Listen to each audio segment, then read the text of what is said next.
So the polar form can be used to integrate something like this. You've only got, when you have a product of an exponential and a trig function, using a method which is faster than the usual method you'd use. So the usual method you'd use to do this is integrating by parts twice. So you would, for example, integrate the cos to get sine and then integrate it again to get cos. And you get something which, in terms of the original integral, and do algebra, and you get the expression.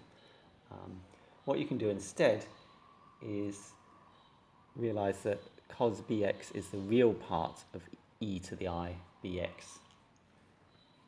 Okay, so cos bx you can write as the real part of e to the I bx, which means that I can rewrite this as the integral of the real part of, I combine them, e to the a plus ib x dx.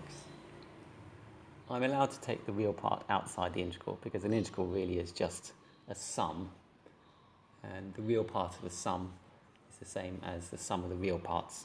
If you've got lots of complex numbers summed, then you can take the real part out of the sum. So I can then rewrite this as I just take the real part outside, the real part of e to the ai bx dx. So I can integrate this very quickly. This is then the real part of e to the ai b over a plus ib. So in the usual way,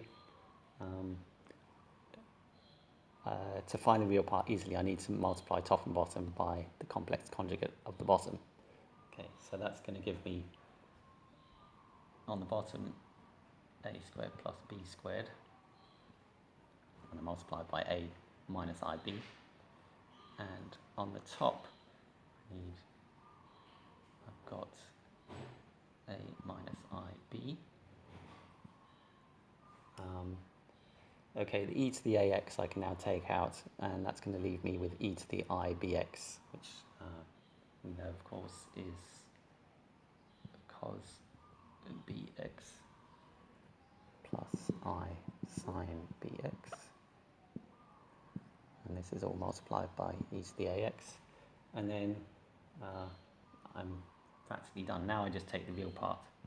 So the real part will give me a cos bx, and the minus I times the plus I will give me plus b sine bx all over a squared plus b squared all times e to the ax plus c.